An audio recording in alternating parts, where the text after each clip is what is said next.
Good morning, good afternoon, good evening, good night. Depending on where you are in this world, God bless you. Today we're going to continue in what happens when women walk in faith. And we are in part 11. God will make a way. After such an incredible ending to the last chapter, you might think that God would send the rain, teach me these great principles, and have the person and me reconcile so we could dance off into the sunset together, and they lived happily ever after. Scrolls across the screen. Well, it was not to be. About a year after we moved the driveway, a sheriff showed up at our home to serve me papers to appear in court. We were being sued for rent on the time our driveway sat on her property. I almost fainted. Some people have snake phobias, others fear of heights. Not me. I have an overwhelming fear of being taken off to jail. So seeing the sheriff at my door shook me. Suddenly, my absolute belief that God was in control started to waver. This wavering made me madder than having to go to court. I wanted to believe. I willed myself to stay strong in my belief. I read and reread many believing verses like Psalm 118, 6 through 7. The Lord is with me, I will not be afraid. What can man do to me? The Lord is with me, he is my helper. I will look in triumph on my enemies. Still, I didn't feel assured. I cried out to the Lord. On my more spiritual days, my prayers sounded like Psalm 25, 1 through 2. To you, O Lord, I lift up my soul. In you I trust. O my God, let mine enemies triumph, nor, O my God, nor let my enemies triumph over me. I knew my enemy was not this person. It was Satan, wanting me to miserably fail this test. Oh, how I wanted to pass this test, but I was so scared. On my more grumpy, wavering days, I prayed more like Psalm 5, 6. You destroy those who tell lies. Bloodthirsty and deceitful men the Lord abhors. Terrible but true. Treasures to discover. On and on I vacillated. I was afraid God wouldn't show up for me. What if we lost the court case? How would that make us look?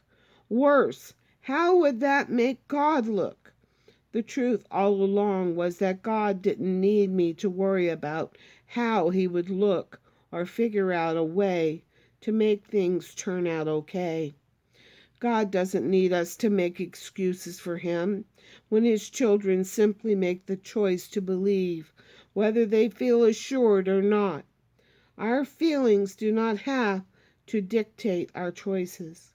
We can choose to believe and walk in that belief with our head held high and our confidence sure. Joyce Meyer agrees. I don't always feel like being nice and pleasant, but I can choose to in order to honor God. We live for his glory, not for our own pleasure.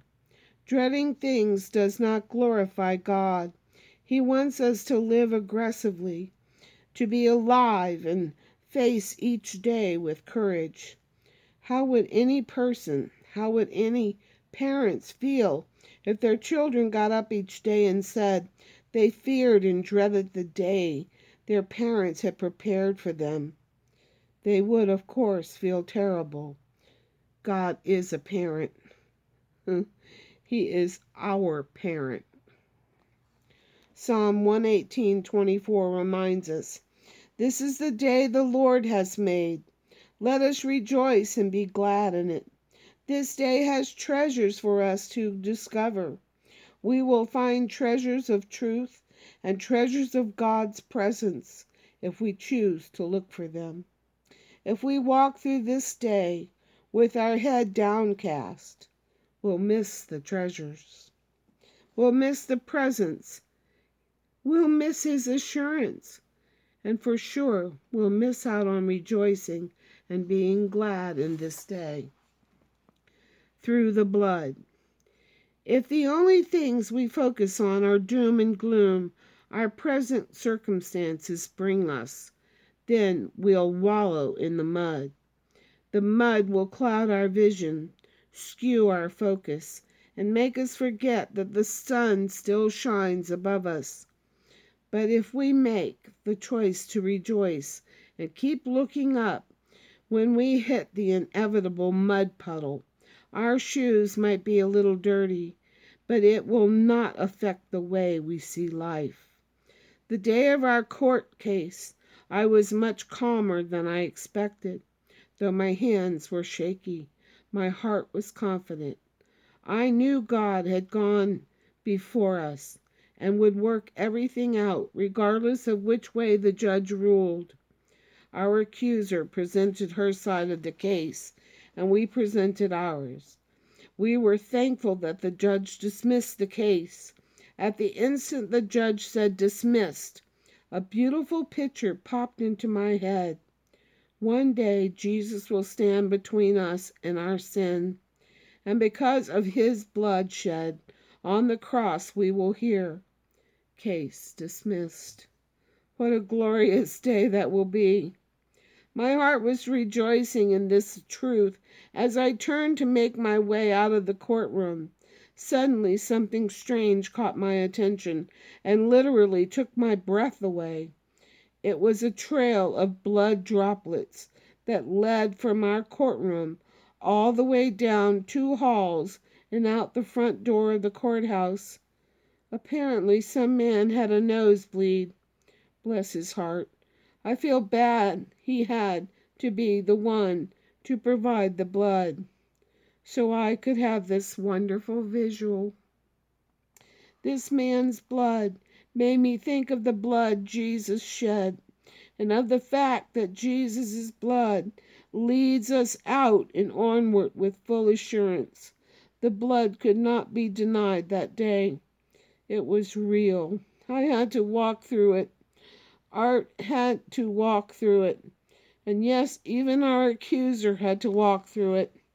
There was no way out except through the blood. The pain has a purpose. That's when I understood why God allowed this land issue to happen. Romans 8:17 says, "Now, if we are children, then we are heirs, heirs of God and co-heirs with Christ. If indeed we share in his sufferings, in order that we may also share in his joy." It was a small way to identify and align our hearts with Jesus. And really, in this big scheme of things, this was such a little way to suffer. Even if the court ruling had gone the other way, it would have still been such a small way to suffer. A friend of mine later gave me added perspective. I was telling her about the day the sheriff came to the door and how horrible it was.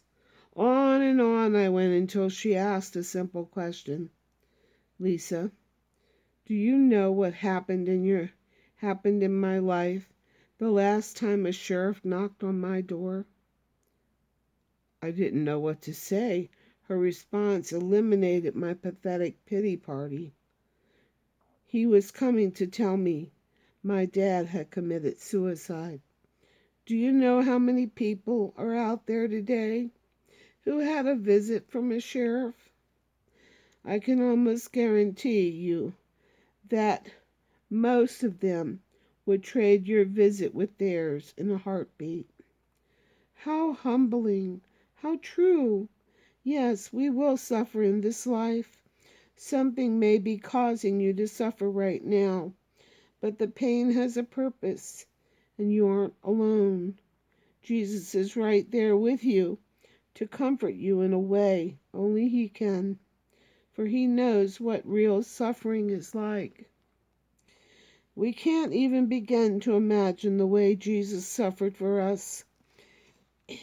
Even our worst suffering cannot compare to taking the sin of the world upon his body, being nailed to a cross, and dying for people who were beating, spitting on, mocking, and killing him.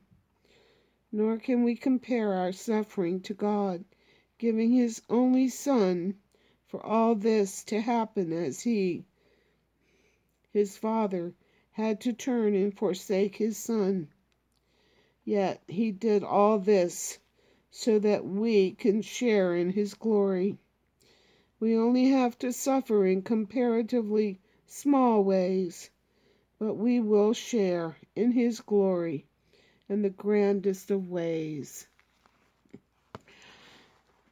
And we'll pick up on the renewed day by day on our next video, God willing. And as always, I love you.